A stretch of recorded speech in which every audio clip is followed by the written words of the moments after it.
Hi guys, hi, how are you doing today? Good. Good, good. I'm joined today by somebody else here. It's Paul Hughes. Hello. Paul, why don't you introduce yourself and tell them what you do here at WIM? Sure. So my name is Paul Hughes. I work here with Paul. I work at the State Communications Operations Center, which is out our back. I help the agencies work in communications, so whether it's telephones, radios, my job and my partner's job is to make sure that we are connected with the outside world, whether it's something small or something large. That's kind of what I do, is help Paul and the rest of the management team move the mission forward. I heard that one of the gentlemen here, you're from Oxford. Is that what I heard? He must have disappeared for a second ago. I'm an Eagle Scout. Been with Boy Scouts now for my whole life. He's going to a camp up in Oxford. Yep, to a Boy Scout All camp. right. That's Camp Freeland Leslie. That's where how I grew up in scouting was going to that camp. I grew up in the Chicago area, and that's our council camp. So I know that area well. Glad to be here.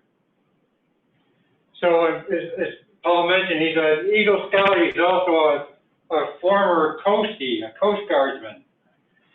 Paul's going to help me today, but we're going to start off by taking a look at what you all put together. Paul, they were asked to do kind of a scavenger hunt.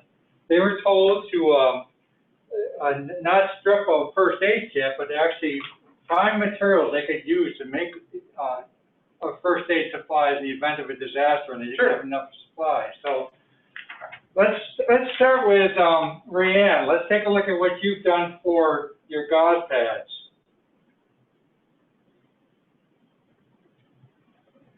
I just have some sterile gauze pads that we had in our bathroom.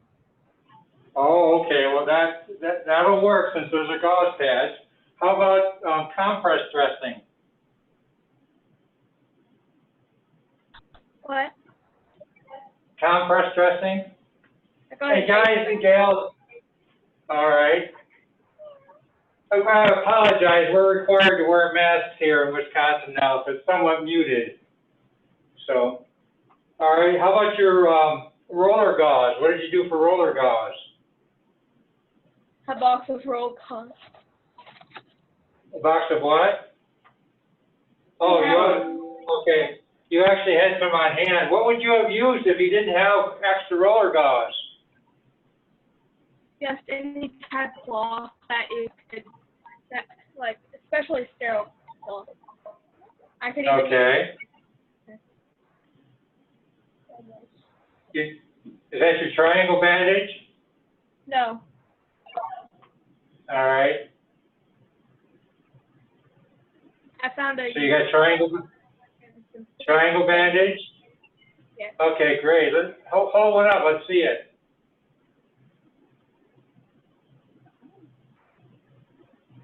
All right, good deal. Great. Jordan, how about you? Oh, I'm sorry.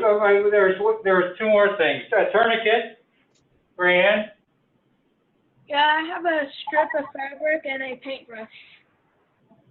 Okay, great. And then a splint. I've got 2 sticks and duct tape. Okay, good deal. Duct tape. Okay, well, that ain't coming off. No, that is going to stay. All right, good deal. All right, Jordan, you're up. How about gauze pads? All right, for gauze pads, I got like some napkins because I figured that these would be a good size and you could use to press down. And then for my compress bandage, I just have like a towel because I figured that would be easy to soak up any blood or anything. And then for my roller gauze, I got some toilet paper because I figured you could like roll it on, you know. And then for my triangle bandage, I got this really big scarf right here that you could fold and use. Then for my tourniquet, I have another scarf. Then I've got a pen and some hair ties to keep it in place and secure. Then for my splint, lastly, I got a pillow. Very good, very good. How about Damien, are you able to come back on screen and show us?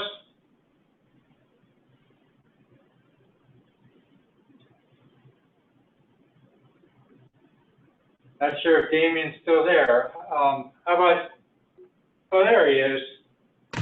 All right, Damien, what do you have?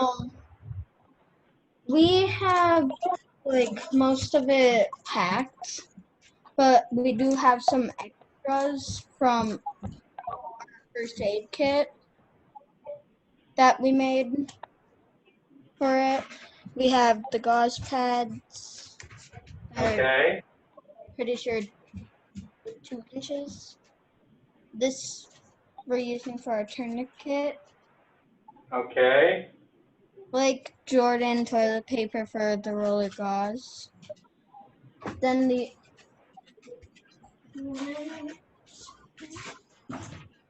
we're using cardboard. All right, for splint. Very good. Did you have a triangle bandage? What's that? No, we couldn't, since we packed for our camping trip that's coming up Sunday, we weren't able to find those. Okay, good deal. That's understandable. But just All right. for it. Okay. What is that, a flag or is that? It's a bandana that we Oh, bandana. have. Okay, bandana.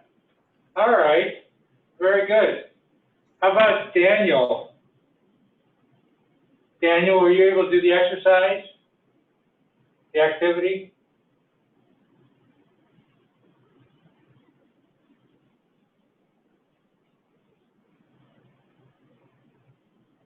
Oh, we'll skip Daniel, we'll come back to Janice? My camera is not working. There's something wrong with it, but I'll just say what I gathered for it. Okay. So for my tourniquet, I just used a scarf and a stick and like a rubber band to keep it in place. And then like Damien, I used the toilet paper roll for the gauze roll, and then I used the same thing that Rayanne used for the gauze pads. And then for the splint, I used cardboard. And then for the compression bandages, I used a shirt. And then finally for the triangular bandage, I had like a big piece of fabric that like was like that. Great. Sounds good. Daniel, are you able to hear us or join us or? I can't see the text box, Mary Jean, so if he's saying something, you'll have to let me know. Daniel said he has to get the stuff. Okay, sounds good. And we're going to just move ahead here. So your exercise actually was in the event of a disaster where you're running out of medical supplies, what could you use? And you guys did an excellent job of pulling together the stuff that you can use. The only thing I'm a little bit concerned about is that 3 of you chose toilet paper for roller bandages. I think We need a lot of it to hold because it doesn't have a lot of strength. Yeah, that would be my concern. The toilet paper is going to fall apart. But I will tell you one thing. You know, I asked you about triangle bandages, and the reason I asked about triangle bandages is I'll tell you, the triangle bandage is pretty much a universal bandage for doing about everything. So if you have a triangle bandage, in fact, Paul here mentioned that he was a Boy Scout. Yeah, now I'm a scoutmaster of a girls' troop. Does anybody ever been in scouting? Anybody have a brother or know anybody that's been in scouting? You know that one of the things that they do in their uniform, they have these neat little uniforms. Cub Scouts wear blue and Boy Scouts wear green, right? Mm-hmm. And they have a scarf they wear. They call it a neckerchief. Pardon? They call it a neckerchief. Well, in a neckerchief, Boy Scouts uniform shirt is tan. Oh, tan, that's right. Thank you. And are you a Boy Scout? I wasn't able to do the crossover yet because of the COVID stuff, but technically, yes, I am. Okay, so you know about the neckerchief. but do you know that the neckerchief was designed to be a triangle bandage? So that you, in the event of an emergency, they could take off their neckerchief and use it? Does anybody know what a cravat is? A cravat is nothing more than, I'm not sure if you can see me. I'll swing it down. Yeah. Paul's gonna make the camera work here. Takes two here. A cravat is nothing more than a triangle bandage folded up. We're gonna fold the triangle up. We're gonna fold it in half again. We're gonna fold it in half again. And you have a cravat. Now you can use this cravat for many, many things, okay? You could use it as a tourniquet, right? You could use it as your roller gauze. You could use it to hold dressings in place. You can use it for splinting. Let me grab a splint here. You can use it for padding the splinting, if you need to pad the splinting, or you can use it to hold the splint in place, okay? You could use a triangle bandage to dress a head wound. Paul, can I have you sit down here for a second? Grab one of our Official chairs here. So you could dress a head wound with a triangle bandage. You would actually have your dressing in place, right? Your 4x4, your compress, and you would tie this in place.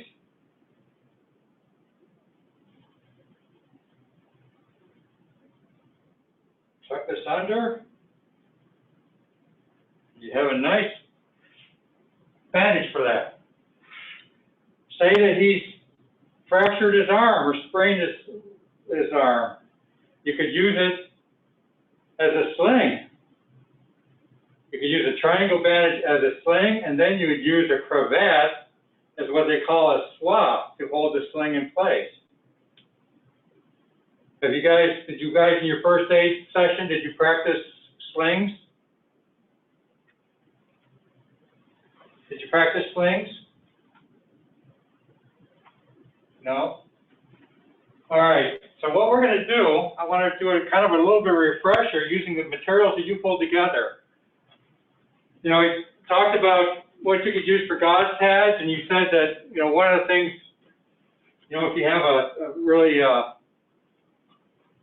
could use washcloths, you could use your favorite baseball team,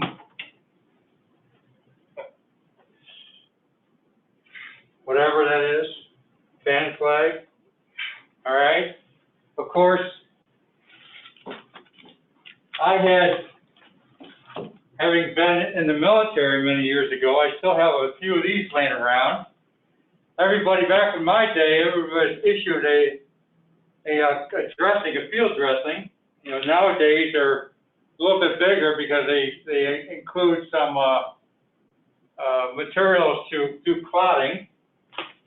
So there's all kinds of stuff you could use for dressing. But what I want you to do is, do you have somebody that you could practice on?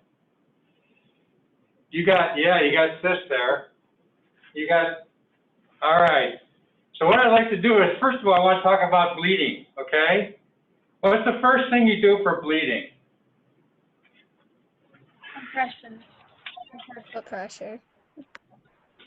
What's that? Pressure, direct pressure? So Paul's got a wound on his arm. We're going to do direct pressure first, right? And if that slows down, you know, if it seeps through your first dressing, what do you do? Get another one. Get another one and put it on top, right? Can you hold that? Actually, I'd have Paul sitting because I wouldn't want him to pass out on me and fall to the floor. All right? So if that one soaked through, and I will tell you in a disaster, somebody talked about the need to be sterile. In a disaster, that's really your least concern. If you're really going to make these into a first aid kit, yeah, I'd say sterilize them. But in a disaster, you're going to grab what materials you have on hand. to stop the bleeding. Okay, let's say the bleeding has stopped. So we need roller gauze or something to hold that in place, right? So I'm going to make my, what do we call this? What do we call this? When we fold the roller, a triangle?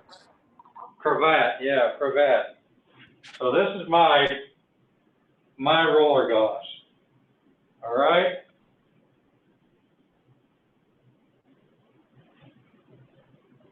So what I'd like you all to do now is to practice that on someone or something. If you got an animal there that you can practice on, or a baby sister, not baby, but a little sister. So practice putting a dressing in place.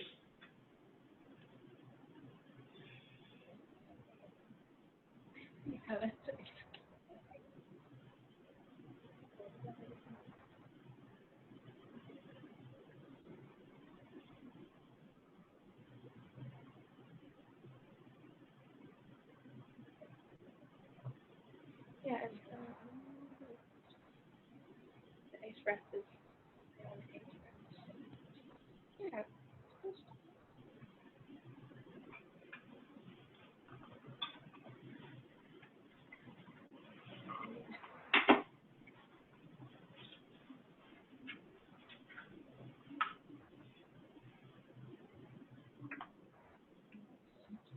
Yeah, you're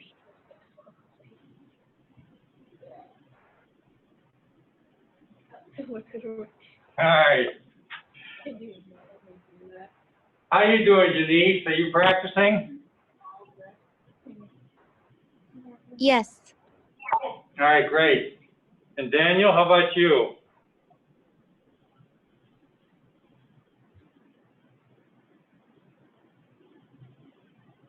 All right. I can't see what you're doing there, Jordan. Are you practicing? Oh, there you go, on yourself. Okay, good deal.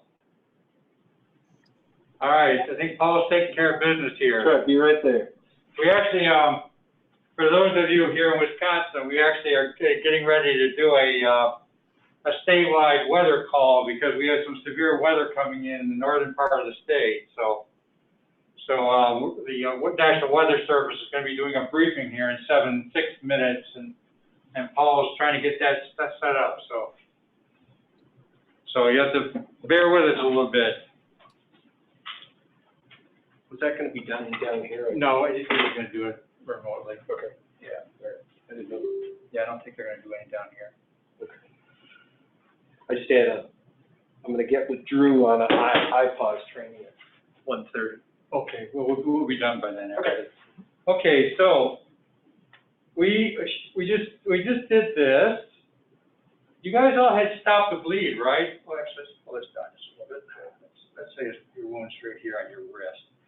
His wound is on his wrist here. We put this in place, and all of a sudden I noticed that it's seeping out of here.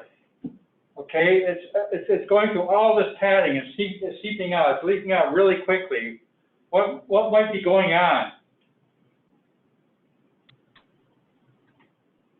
You might have really uncontrolled bleeding going on, right? Because we have a tight bandage on in here. If it's still soaking through and bleeding, what might we need to do now? Tourniquet. Tourniquet. All right. So one of the things I'm going to tell you, I just mentioned to you that triangle bandages is one of the greatest things, one of the greatest inventions that carry around in your with you in your backpack at all times. One of the things I always carry in my backpack, either my backpack for work or my backpack for play, is I always have a tourniquet. All right, but you all don't have one of those tourniquets. So what else can we use for a tourniquet? We can use a cravat, right? We can use a triangle bandage, fold it up as a cravat. Do you remember how far above the wound we put the tourniquet? About 2 inches. About 2 inches, right? So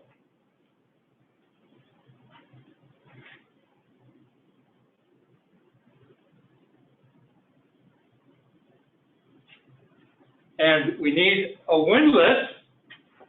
If anybody can tell me why they call this a windlass, you win extra credit.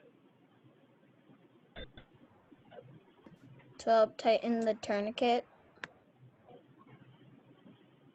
Yeah, I never been able to figure out where that term comes from, but you tighten your tourniquet down, hopefully until the bleeding stops, and then you can tie that windlass in place, okay?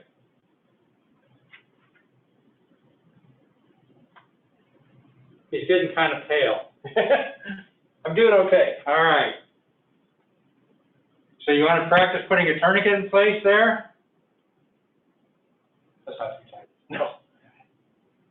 That's not too tight there, Rayanne. You need that sister to be around for a while. You just want And Damien, what are you putting the tourniquet on? Oh, you're doing it on Mom there, huh? All right. Thanks, Mom. Jordan, are you putting the tourniquet on yourself? All right. Actually, the neat thing about these types of tourniquets, these universal tourniquets, is they're designed so that you can put them on yourself.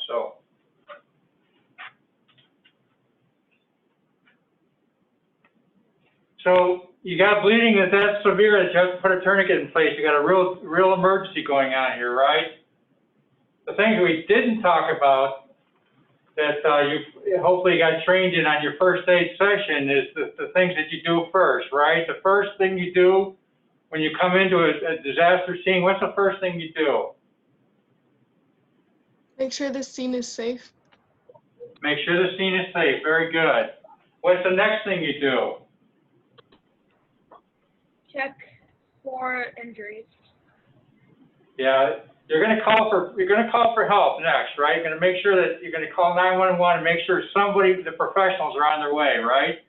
It's great that you're trained in basic first aid, but you want the medics on their way, the paramedics or the EMTs on their way to help you out, right? Okay. Then you're going to assess the scene, right? Then you're going to see what kind of patients you have and the severity of the patients. And did you do triage already? You did do triage, right? Okay, great. So you know how to triage your patients. You know how to identify who needs care right away and who can wait for care and who's not going to get any care. So great. So Damien, let's take a look at your tourniquet.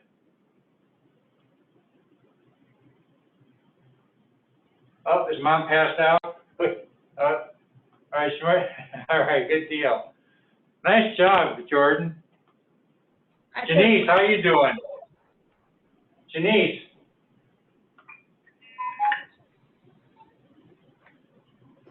I'm doing good. How you I'm doing practicing there? here too. Good. Okay, great. Daniel?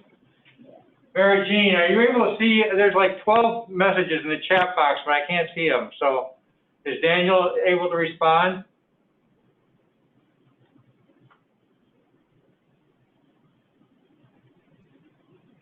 Mary Jean might have gone away too. Nope, I'm muted. Sorry. Okay. I'm The chat box. answering my other email. So Damien Yeah. was using his dog and now he's using his mom, and Rayanne says you wind it up. All right. So is Daniel responding to anything?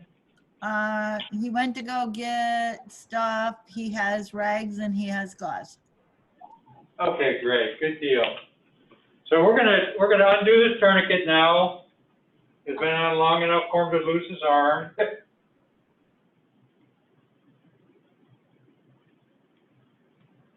So we talked about how to control bleeding. We talked about how to use the triangle bandages and all the multiple uses for a triangle bandage and why you should always have one of those around. And because you should always have one around, at some point here, we're going to be sending you a triangle bandage because they're so good to have around that we want you to have one. I think there's some other things we'll be sending out to you. I'll let Mary Jean, MJ talk to you about that. I'm going to now talk about splinting a little bit. You covered splinting too, right? You must have covered splinting because one of you had the cardboard splint. I think Jordan had a pillow for a splint. Yeah, okay, Damien had a cardboard splint and Jordan had a pillow, right? And Rand, I forgot what you had for a splint. Oh, you had sticks. Oh, okay, who was the one with duct tape? Okay, so I don't want you to be my medic because I want my splint to come off. They'll cut it off at the hospital, just kidding. It's not very good duct tape. Yeah. So the purpose of a splint, I mean, one of the objectives is just a refresher here. If you have a fracture on an extremity, on your arm or leg or whatnot, you want to be able to immobilize the joints are above and below that fracture, right? That's the goal of a splint. Pillows come in really handy when it's an elbow, a knee, or an ankle. You can splint those really easy with a pillow splint, or a wrist. A wrist is very easy to do with a pillow splint also. So I'm going to do a pillow splint on. We just do your ankle. If I get your ankle up there, Paul, he's kind of old, so. So the thing about a pillow splint, what are we going to use to hold it in place? What will we use to hold it in place? Triangle bandage. Your triangle bandages, yeah, it's folded up as a cravat, correct? So we'll put them underneath. Don't scream, sir. Oh, see, yep, I knew it. So looks like we're gonna need about 3 of them there.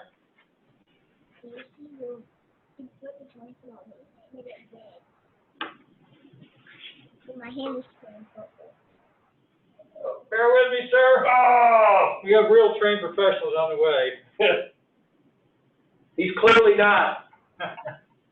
But in a pinch, it'll work. Yeah. All right, so you need one more. You guys can be practicing this too after I get done here.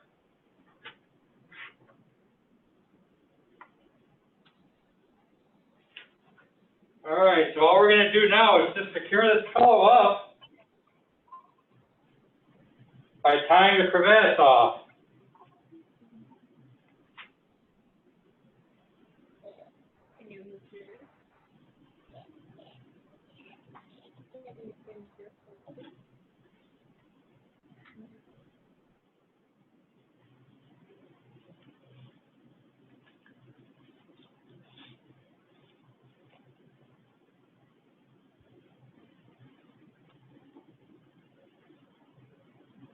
In this particular case, I probably would have put another cravat down the bottom and pulled it up to the front just to make sure I secured that in place.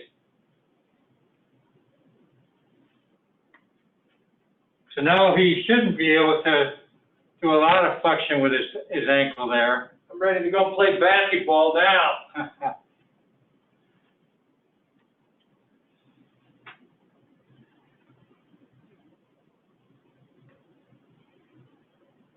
Did we lose Jordan altogether there?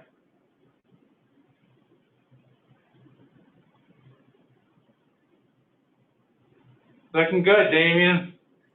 Yep. Got. Somehow we lost Jordan. All right. Oh, she said, I have to leave now to go to an appointment. Okay.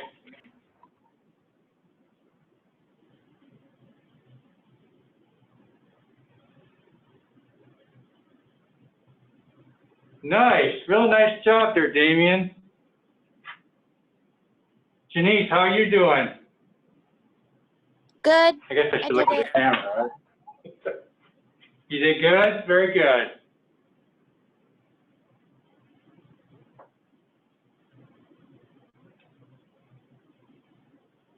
Let's take, oh, nice job, Rand.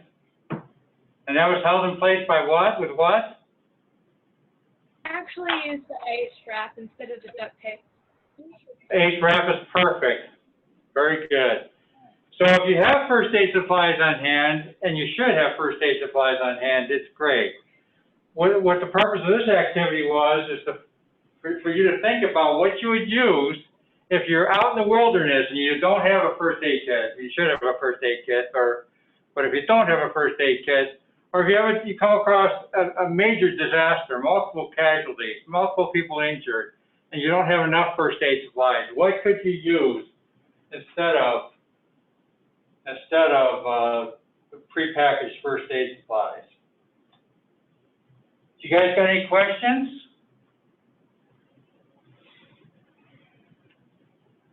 I got one thing for Damien. All right. Piece of trivia before we cut out. Okay, Damien, Paul's got a piece of trivia for you. All right, Damien, I got a piece of trivia for you. You know where Wolf Lake is?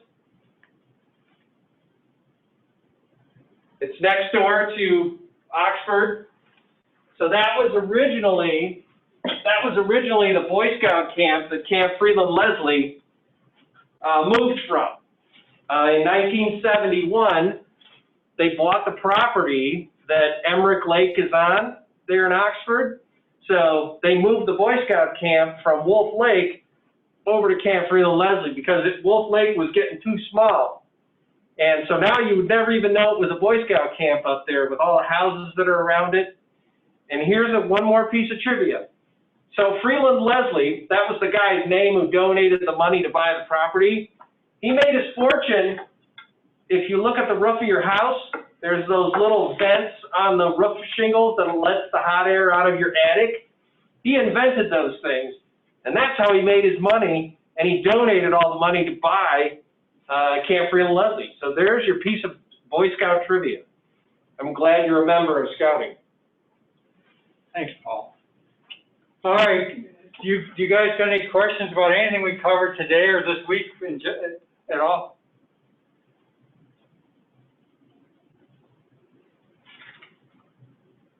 Al? Mary Jean, do you have any wrap-up comments? No, except for, hold on 1 minute. I'm trying to bring up the agenda to see what we have. Oh, yeah. Damien, no, I think you need to leave that splint on your mom's leg just for a couple hours. Good luck.